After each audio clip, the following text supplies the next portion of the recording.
Maria da Penha Maia Fernandes, seja muito bem-vinda ao Centro Universitário da Fundação Armando Álvares Penteado. É uma honra imensa para mim, para o grupo de estudo e para a Faculdade de Direito, tê-la aqui para saber um pouquinho da sua história, da sua trajetória, dos seus pensamentos em relação a uma agenda, um tema tão importante como violência doméstica. Para isso, eu conto com 2 alunos aqui do Centro Universitário, que também são membros do grupo de estudo e que vão me ajudar nesse bate-papo. E eu vou começar com uma pequena introdução, que talvez seja uma reflexão. Eu estive uns anos atrás em um congresso sobre mediação, conheci uma delegada na Delegacia das Mulheres, e ela me disse o seguinte: as mulheres, muitas delas, não querem que o marido seja punido, que o companheiro seja punido. Elas querem que ele reconheça o erro, elas querem que ele mude. E eu queria saber da senhora, eles mudam? Podem mudar e a lei tem como favorecer a essa mudança. Primeiro porque o agressor, se ele temer a lei, ele vai repensar sua conduta. Segundo, porque se a mulher ela também tiver conscientização sobre os seus direitos, ela não desiste. Então, ela passa a sair do ciclo da violência, que é exatamente aquele espaço de tempo onde o homem agride, depois pede perdão, né? E a mulher quer que ele volte a ser como era antes. Mas sem haver um tratamento nos 2 sentidos, a mulher sendo protegida e o homem sendo punido e sendo orientado a mudar sua conduta, nada disso acontecerá. Então, a gente pode entender, e acho, né, com tantas pessoas nos assistindo, que é importante que a mulher compreenda que ela sozinha não vai romper esse ciclo de violência, que ela tem que buscar ajuda, é isso? Precisa de ajuda, sim, ou de uma pessoa da família, de uma pessoa mais próxima a ela, ou procurar no 180 se inteirar sobre os seus direitos, né? E não, uma coisa que eu costumo dizer, não precisa ameaçar, eu vou lhe colocar na Lei Maria da Penha, porque isso aí não vai fazer com que ele recua nas suas agressões, né? O importante é que a lei funcione, que atenda a essa mulher. Perfeitamente, Darlan. Tudo bem, Maria da Penha? É um imenso prazer tê-la aqui com a gente.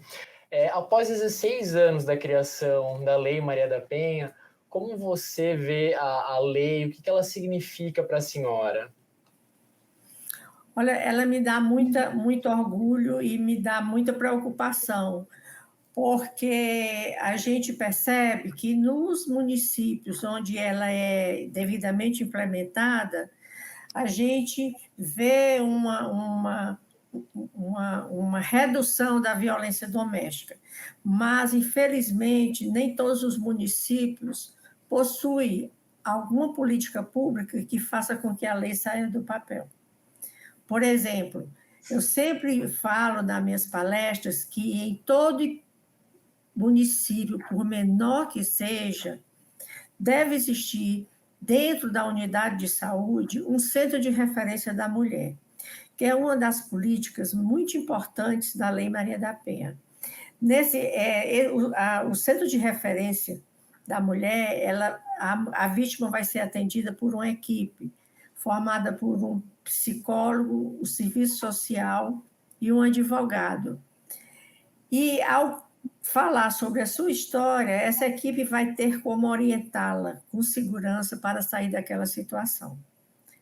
E se não existe esse centro de referência, que exista dentro de unidade de saúde. Por que dentro de unidade de saúde? Porque essa política pública, a mulher precisa ter segurança de chegar anonimamente nela. Se o centro de referência não for num lugar que tem uma exposição grande, no momento em que ela for àquele local, quando ela chegar em casa, o marido já soube que ela esteve lá, porque em cidades pequenas a comunicação é muito rápida entre as pessoas. Então, dentro da unidade de saúde, dá uma garantia a essa mulher dela chegar até o centro de referência, se orientar sobre os seus direitos e seguir a orientação que lhe é dada. Esta orientação pode também ser seguida do envio dessa mulher para uma macro-região onde existem as outras políticas públicas. Quer dizer, é responsabilidade do centro de referência conduzir essa mulher a uma macro-região onde existe, por exemplo, a Delegacia da Mulher, a Casa-Abrigo e demais políticas públicas que atendam a essa vítima de violência. Ou seja, para funcionar efetivamente, né, é preciso ter uma rede de implementação, né, que tem Isso. várias frentes, desde a frente de saúde, até de atendimento, até de acolhimento. Se não tiver essa tríade de cuidado, não funciona. Exato. A mulher tem medo de se expor e com razão, porque ela conhece o seu agressor, sabe do que ele é capaz, né? Ao mesmo tempo, ela quer continuar com o seu agressor, mas de uma maneira satisfatória. Não quer que ele não volte a agredi-la. E tem situações que ele, pela cultura dele, ele se acha dono e proprietário daquela mulher de fazer com ela o que ele quiser. E sobre a expressão que briga de marido e mulher não se mete a colher, o que a senhora tem a dizer sobre essa expressão? Isso é uma expressão obsoleta do tempo dos nossos avós, né? E que essa expressão era comum nas famílias, né? Por exemplo, na vizinhança tem um caso de violência doméstica na vizinhança e ninguém comentar nem interferir, porque não existia estrutura para uma interferência, como hoje existe. Qual que é o papel da sociedade nessa luta da mulher contra a violência doméstica? Olha, é o papel que a gente tem visto, né, de cada vez as pessoas se envolverem com esse tema, né, e cada vez mais cobrar do gestor público políticas públicas que façam com que a mulher garanta a sua vida através da criação dessas políticas públicas, não só a sua vida, mas garanta uma vida para a sua descendência, uma vida saudável, né? Porque nós sabemos que o número de órfãos da violência doméstica é muito grande. A Universidade Federal do Ceará fez uma pesquisa e verificou, uma pesquisa a nível de Brasil, e verificou que para cada mulher assassinada, em média, ficam 3 crianças na orfandade. O que é que a gente tem, o que é que tem acontecido em relação a esses órfãos? Com quem esses órfãos estão? Né? Com a família do agressor? O pai está preso desse órfão? Né? Se não está, convive com o pai, né, que foi agressor, foi o responsável pela morte da mãe. Né? Então, são muitas perguntas e muitos cuidados que precisam existir para essas crianças que hoje, muitas delas já são adultas. Eu não sei o que a senhora pensa, mas quando ela faz essa indagação sobre o papel da sociedade, me vem na cabeça algumas questões recentes, como, por exemplo, o que se deu no Big Brother, que é um programa que tem uma audiência muito grande, e houve uma situação ali, não propriamente de violência doméstica, mas de importunação sexual, e que teve o público teve um impacto relevantíssimo naquilo, que a gente começa a perceber que a sociedade, as mídias passam a repudiar esse tipo de situação. E a senhora não acha que é importante indo nessa pergunta da Luísa, quer dizer, a sociedade, ela, de fato, ela consegue trazer uma atitude por parte dos atores em relação a esse tipo de violência?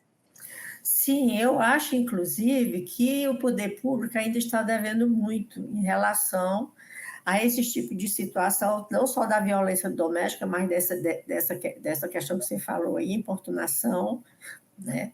Você vê que a questão do assédio, as mulheres têm se encorajado, inclusive, têm denunciado homens que lhes assediaram no trabalho e que este homem não assediou apenas a uma mulher, né? Então, ele tem esse lado de assediar a mulher, e quando ele assedia várias mulheres, fortalece essas mulheres, porque a mulher, às vezes, a palavra dela ainda é colocada em dúvida, não é? E quando existe assim, essa denúncia em grupo, fortalece a denúncia e o acreditar da sociedade de que realmente aquele homem ele assediou realmente aquelas vítimas. Ela é a mulher que ela consegue entender que tem que estar atenta ao que a Lei Maria da Penha fala, e ela se identifica como uma vítima, né? E ela consegue agregar mais mulheres nessa mesma situação dela, e isso vai crescendo e vai fortalecendo a lei, e vai havendo assim, um compromisso maior da sociedade, né?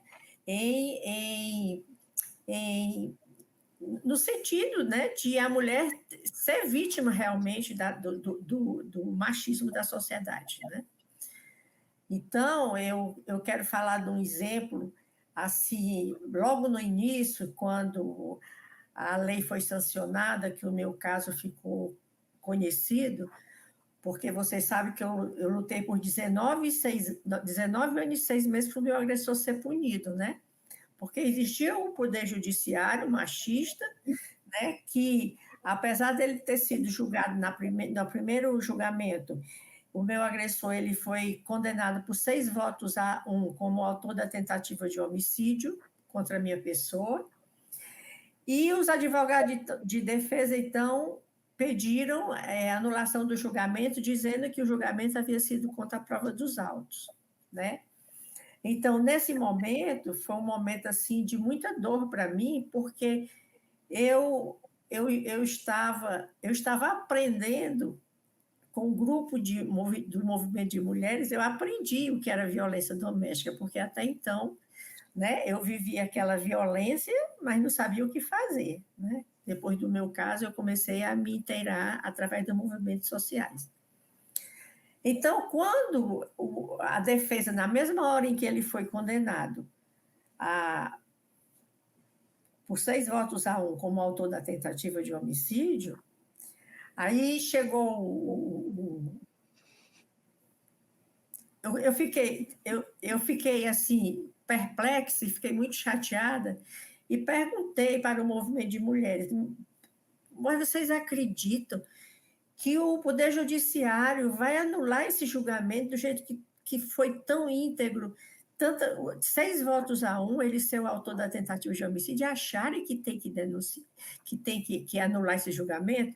Então, uma militante muito ativa do movimento aqui da minha cidade olhou para mim e disse assim: não se iluda, o judiciário é machista. E, realmente, o julgamento foi anulado, e ele foi a um novo júri. E, novamente, ele foi condenado e só foi preso pelas pressões internacionais. Não sei se você chegou a ler o livro Sobrevivi e Posso Contar, que foi escrito no momento em que o julgamento foi anulado pelo Poder Judiciário. Então, eu peguei a parte do processo onde estavam as contradições do réu, levei para um livro e contei a minha história. Com essa atitude, no dia do lançamento, eu disse: quem tiver alguma dúvida sobre ele ser o autor da tentativa de homicídio contra a minha pessoa, ao ler o livro, vai acreditar que realmente ele foi o autor. A senhora, então, eu até vou passar a palavra da Alain, e a senhora foi vítima, então, 2 vezes. Foi vítima da violência e vítima do processo, né? Do processo. Então, eu escrevi esse livro com todas as provas existentes dentro do processo. Eu levei para o livro e contei a minha história. E esse livro, eu considero, isso eu falei na época, eu considero a carta de alforria da mulher brasileira, porque foi através dele que as organizações duas organizações sobre o enfrentamento da violência, o CEGIL e o CLADEM, se apropriaram desse livro e me perguntaram se eu queria denunciar o Brasil na OEA. E eu aceitei, e nós denunciamos o Brasil no Comitê Interamericano de Direitos Humanos da OEA.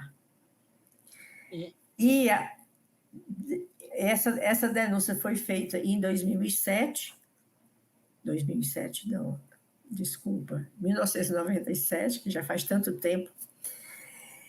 E a OEA enviou ofícios ao Brasil solicitando o posicionamento do Poder Judiciário, porque o Brasil não estava cumprindo os tratados internacionais já assinados e ratificados pelo país.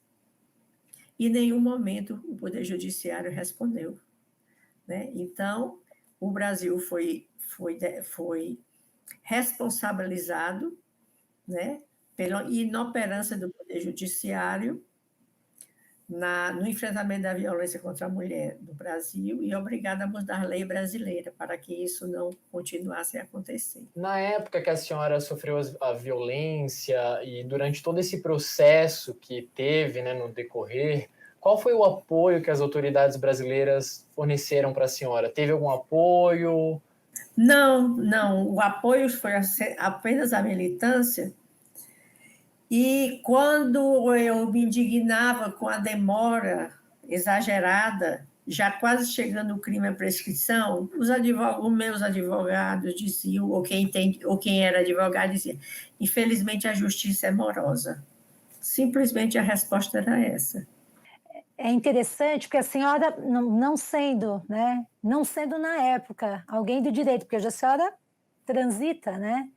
É o problema da omissão interna. É exatamente a omissão interna que traz a justiça, né, externa para socorrer. É exatamente essa omissão que, infelizmente, a senhora vivenciou. A gente conversou brevemente sobre todo esse poder judiciário machista e sobre toda essa autoridade que não presta o acolhimento necessário para a mulher. E a gente também vê hoje o processo de revitimização que a mulher sofre, e isso faz com que a mulher se desencoraje a fazer as denúncias, né? O que a senhora acha sobre esse processo? Logo depois que a lei foi sancionada, aconteceu um caso comigo. A imprensa ainda não tinha muita segurança de falar sobre a lei, entendeu?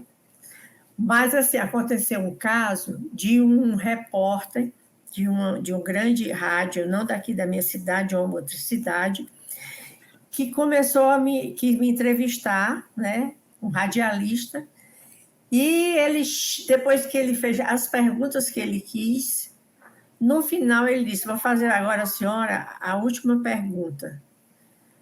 O que foi que o meu público quer saber? O que foi mesmo que a senhora fez para merecer esse tiro? Vocês imaginam o que é uma pergunta dessa?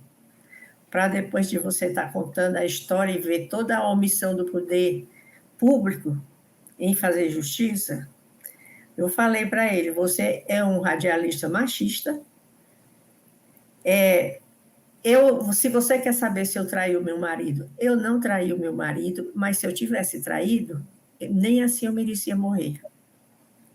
Porque os homens são os maiores traidores dos relacionamentos, e nem por isso as mulheres saem aí matando homens, porque foram traídas. Perfeito. Darlan? Então, na época da violência, eu vou fazer uma outra pergunta agora para a senhora. Na época da violência, a senhora tinha 3 filhas pequenas, né? O que a senhora fala, o que a senhora tem para falar para as mulheres que hoje enfrentam violência doméstica com os filhos pequenos? Porque eu acho que isso é muito impactante para uma mãe, né? É impactante para os filhos ver sua mãe apanhar, né? É impactante para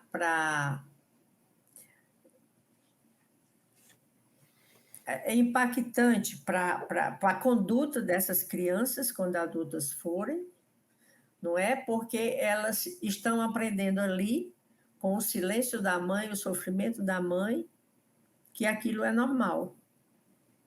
Então, o que nós precisamos é que, como determina a lei também, é que a educação é essencial para desconstruir essa cultura do aprendizado em casa e nas comunidades sobre a naturalização da violência. É a naturalização e também o uso, né? Porque muitas vezes o companheiro usa os filhos para agredir a mãe. Aliás, uma coisa que não é, e uma coisa que pouca gente sabe, inclusive, que a violência, a Lei Maria da Penha, ela também se aplica aos filhos, não é verdade? Os filhos que sofrem violência. Isso, porque no momento em que há essa necessidade de desconstruir esse ambiente doentio, de o homem ser o terror da casa e aquelas pessoas que moram ali terem sido submissas e receber toda aquela carga negativa de atitudes. Às vezes até o uso do animal doméstico, não é verdade? Outro dia eu levei os meus alunos numa audiência de custódia e o companheiro, ele matou o cachorrinho da família para atingir, para atingir a companheira. Chama-se teoria do elo, né? Então você vai usando outros atores, né, para atingir, para machucar a companheira. Então não é só você sofrer a violência física, não é verdade? É a violência moral que você sofre por essa situação. Luísa, você queria complementar? Eu vou seguir nessa ideia do poder judiciário ainda.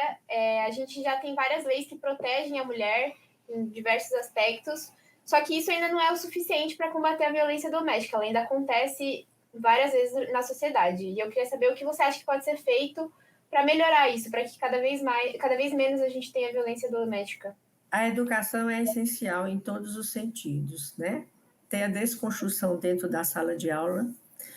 Você encontra a violência nas turmas mais elementares do ensino fundamental, onde existe o bullying, onde existe aquela violência, aquelas brigas, quer dizer, aquelas crianças trazem da sua vivência diária, na sua casa, na sua comunidade, eles levam a violência para a sala de aula. E se não houver uma desconstrução nesse sentido, né, fica muito difícil aquela criança que viu o pai bater na mãe e que se beneficiou dessa atitude violenta, porque o homem, ele para atingir a mulher, muitas vezes, ele consegue... como é que se diz? Burla a visão do filho homem, que aprende com o pai a ser violento, porque se beneficiou em alguns momentos daquela violência do pai, né? Então, ele reproduz isso na sala de aula, com seus amigos, e quando jovem, quando adulto, com a sua família, ele vai reproduzir aquilo. Então, é importantíssimo a gente ter essa educação de desconstrução, até para tomar conhecimento daqueles alunos que sofrem violência dentro de casa, para desconstruir isso, e a educação do homem agressor também, né? Existe um projeto que é um Papo de homem para homem, que tem trabalhado a questão dos que estão presos por conta da Lei Maria da Penha, e é desconstruído neles a questão do porquê ele é violento. E muitas vezes, a maioria dos casos, ele é violento porque aprendeu a ser violento desde o tempo do seu avô com a sua avó. É importante isso que a senhora coloca, porque eu sou professora há muitos anos e sempre coloquei isso em questão. Eu sempre dialogo muito com as minhas turmas, sempre que eu percebo qualquer elemento de violência. Eu acho que o professor ele tem que estar muito preparado, o educador tem que estar muito preparado para esses sinais, para interferir, dialogar e não permitir que isso se vá além, vá mais longe, né? Então, eu penso que o treinamento dos educadores hoje, nesse aspecto, além de outros, é fundamental. Darlan, você gostaria de fazer uma pergunta? Sim. Voltando à época do acolhimento que a senhora teve por parte das autoridades, que não houve um atendimento muito eficiente, né, que praticamente nem existiu, comparado com a abordagem que o poder público faz hoje em dia para as mulheres que sofrem violência, o que a senhora acha que o Estado poderia melhorar no acolhimento dessas mulheres? Eu acho assim que pesquisas devem ser feitas para mostrar que nos municípios onde não existem políticas públicas, o índice de violência é maior, o índice de feminicídio é maior, e que os feminicídios acontecem exatamente por falta de políticas públicas, né? Então, a sociedade tem que estar sempre, nas oportunidades que tiver, informar no grupo de pais, informar nas escolas, informar nos grupos de estudo a importância do número 180, que na gestão passada federal foi desativado, né?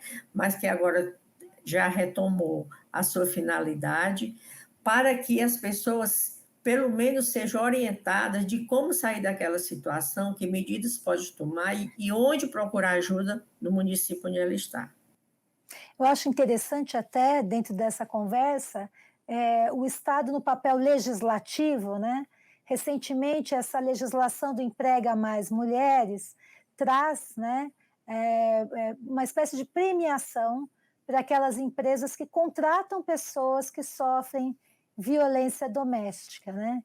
Então, são medidas, claro, além dessa rede de proteção, de legislação e que coloca a sociedade no jogo, né? Quer dizer, então as empresas também têm que receber essas mulheres, criar uma política de empregabilidade, porque muitas, né, dessas mulheres que sofrem violência, às vezes não relatam. Por quê? Porque às vezes elas não trabalham, elas dependem economicamente do marido, elas têm medo de perder aquela situação, elas não sabem para onde elas vão. Quer dizer, então estas coisas também fazem diferença, a senhora não acha?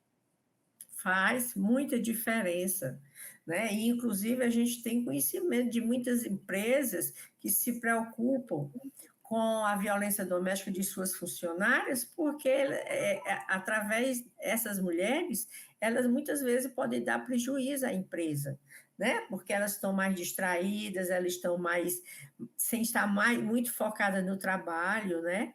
E a preocupação, tudo isso, e a gente sabe, sim, que existe uma incidência muito grande, né, de mulheres que ficam desempregadas porque vão trabalhar e não dão o rendimento necessário da empresa porque estão sofrendo violência doméstica. Então, a empresa, tomando conhecimento de um caso desse, né, na sua empresa, tem condição de ajudar essa vítima, às vezes até transferindo para uma outra cidade, caso seja uma empresa grande que tenha filiais em outra cidade, né, para minimizar essa situação. Perfeito, Luísa? Sim, seguindo sobre o poder legislativo que a professora trouxe, a gente vê várias novas leis sobre a violência doméstica, e eu queria saber sua opinião sobre essas novas leis e se tem alguma em especial que chama sua atenção. Olha, muito tem sido feito para melhorar, né, a atuação da lei. Então, eu acho que todas elas são bem-vindas. Quando a gente vê que traz uma mais celeridade na implementação da lei, entendeu? Então, o básico foi feito, né? E fica aparecendo melhoras por aqui ou acolá, o que é muito positivo. Aproveitando o trilho, né, que a gente está falando de leis, qual a mensagem que a senhora tem para passar para hoje alunos de direito e futuros advogados quando a gente fala, pensa nas mudanças futuras sobre violência doméstica? Eu acho que os futuros advogados têm que ser mais capacitados sobre a violência doméstica contra a mulher, que o curso tem que trazer mais capacitações específicas sobre a violência de gênero e as nuances da violência doméstica. Somente com a capacitação dos operadores do direito sobre esse tema e sobre a Lei Maria da Penha, a mulher não será revitimizada, pois a lei será corretamente implementada. A gente tem visto às vezes, assim, um aplicador da lei, ele não tem a conscientização da lei no aspecto de proteção e muitas vezes uma vítima, eu vi um exemplo aí de um estado aí que o juiz soltou o agressor e o agressor que estava preso voltou imediatamente para casa e matou a mulher. E quando perguntaram a esse juiz por que ele havia soltado o agressor, ele disse: eu não podia adivinhar de que ele ia matá-la. Bem, aí eu respondo, ele podia não adivinhar, mas se ele soubesse que a lei determina que quando o agressor for solto, a mulher tem que ser antes prevenida e protegida, ele teria protegido essa vítima e o agressor não teria morto a mulher. Ou seja, aplicar direitinho as medidas protetivas.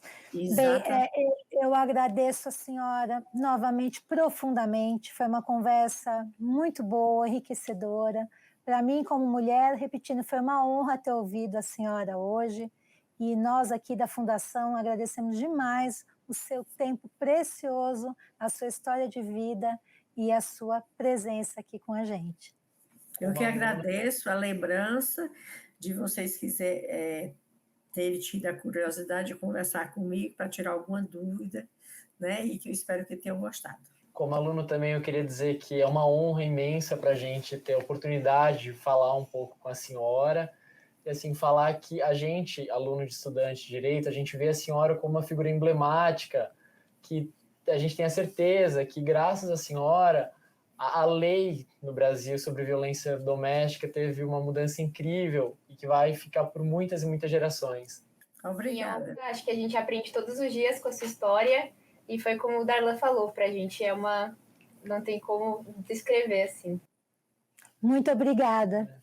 Obrigada a vocês também, viu? Bom trabalho.